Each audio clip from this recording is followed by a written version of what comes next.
I like to say that all branding is personal. Today, for example, I am speaking in a voice that isn't really typically my regular voice because I was, as you know, on the marketer's cruise, and a week later, ended up having a little bit of laryngitis. But the idea is to come as you are, be yourself. Personal branding is not only about your name or even your personality, it's about the entire picture of who you are, everything in its place. And Nancy, I think that that was our topic for today. Is that branding is personal, and in what ways is it personal? And I feel like removing the layers, peeling back the layers, is a huge part of it. I appreciate the message, come as you are. In fact, I just typed it and put it in the comments for our Facebook and YouTube viewers. LinkedIn folks, I will later have to put it down below. Come as you are. Um, is branding personal? There was a meeting last week. I did not attend, but I saw a post, and it was trying to differentiate, Hirsch, between company branding and personal branding. Now, obviously, when companies are very large, they're not your brand, but you do need to comply with the company's brand, correct? But Yes. when you are the solopreneur, when you are the business owner, are you your brand? And if so, should they be different? Well, how we talk about double braining, how you Yes. sales acumen, I have the messaging acumen. We put it together with sales and messaging. And where I think that dovetails is that double branding is something that comes up with a lot of my clients. They have a business that they've spent all of this time building that brand, and let's call it XYZ Incorporated. And they've spent all this time with XYZ Incorporated, and now they are the face of XYZ, and they Yes. are associated as the founder of XYZ, the chairman of XYZ. And now they look in the mirror in the morning and they go, wait a minute, what about me? What about who I am? And then it gets interesting because the company can't really be without a personality. So I explain the company image that you've been building has its own personality, its own ethos, its own value system, and its own deliverables. You may have a lot of things in common with it because you founded it, but you have to now explore where you depart from Mhm. that and let this XYZ have its personality so that whoever comes in next aligns with it, leads it, but the personality is still there. Wow, this is such an important factor to embrace and understand. I mean, obviously, we have to start with the understanding of it before we can then consume it and kind of embrace it. Um, Here I am as a business owner, as you said, working hard.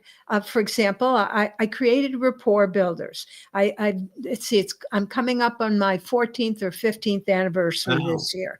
Okay, so I started Rapport Builders, and like most solopreneurs and small business owners, you will find that your business morphs over time. And when I first started Hirsch, I was strongly bent, because I have a college teaching background, that I was going to be teaching people skills, because that's what I did at the college level. I taught. However, my business, as I have come to understand my clients and their needs, many of them are looking for what I call more done for you or done with you kinds of programs. And so my business has taken a turn.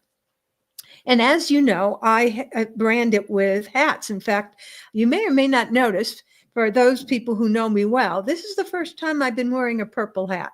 I have Yeah. four major colors. And in fact, I even put on purple to, kind of complement the whole scene here.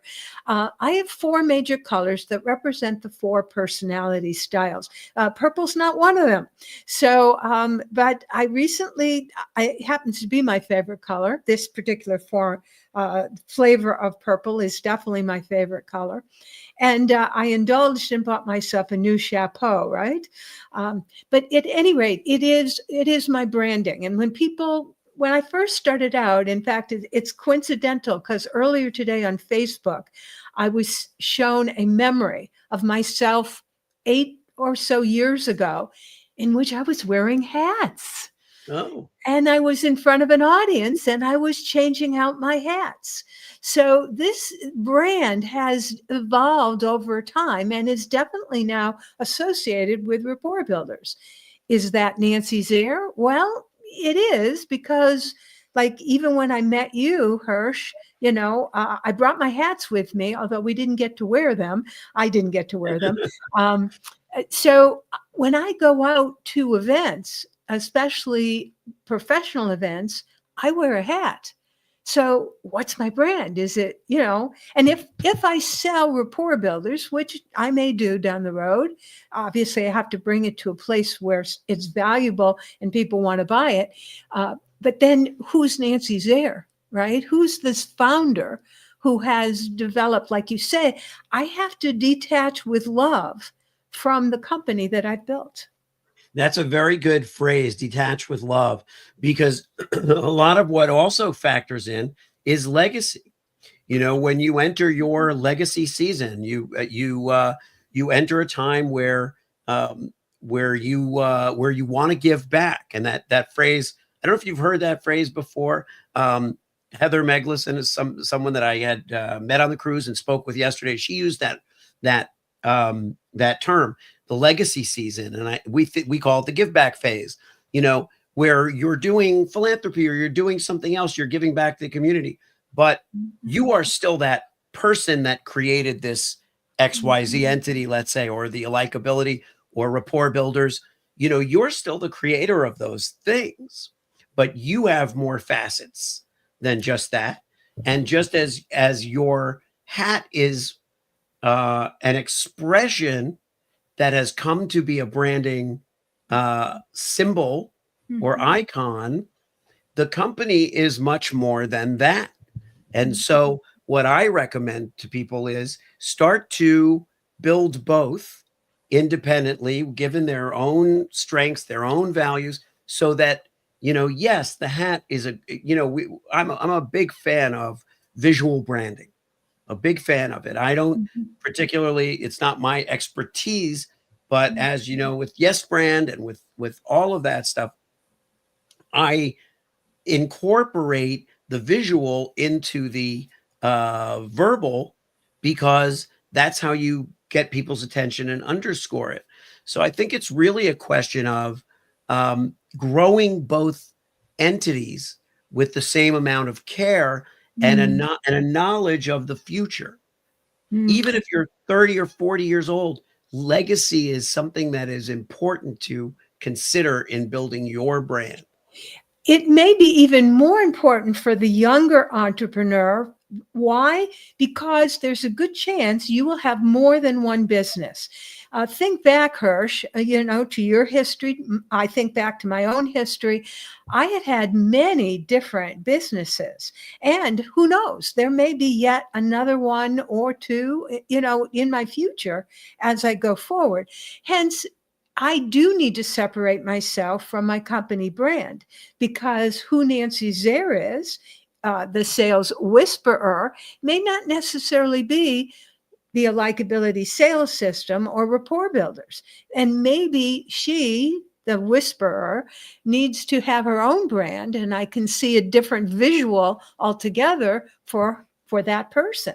So for you, listener, who has more than one business, or perhaps will evolve and have multiple businesses, you need especially to think about branding yourself. Yeah. And it's a journey. It's an ongoing journey. And your brand, one of the reasons I love doing this work is because brands are dynamic. And not even in the case of, brands that rebrand and they change their name or they change their logo. We as human beings are dynamic. We're changing. We're literally evolving every day. And so where I might have thought a year ago, oh, I'm going to brand myself as the message therapist. That's going to be my brand. I then realized, no, really, I need to brand myself as Hirsch. Hirsch is really my brand. And then, personal brand building is my business. Personal brand strategy is what I do. But there's a Hirsch brand, and that to me is the brand that's what I think is the brand. It's not a name, it's not a moniker. And but it could be a moniker. The moniker could be who you are. You could be known for one particular thing your entire career and have that be your legacy, and all of it be connected. But the point is that can change from day to day, and your goal from year to year may involve a shift in your branding, your personal branding. You say, this year I'm focusing on a social action documentary I want to make. Well, that's your personal brand is associated with that for that year. Then it's, I want to do this, I want to do that. You brought to my mind, you and I didn't work together in this way, but I did work with another person who does branding. And her approach was, and perhaps you do some of this, I think you do a little bit more in depth than what she did. But she was asking me again about the things that I liked, Nancy Zare likes, that Nancy Zare resonates with, Nancy Zare's humor, Nancy Zare's, tonality, if you will, my writing style. In other words, she was branding or thinking to brand my business based on those factors. So she was taking the essence of Nancy Zare and applying it to my business. Now, maybe that was a fair way to approach branding. Maybe not, because as I'm listening to you, I'm thinking there's a big danger to that.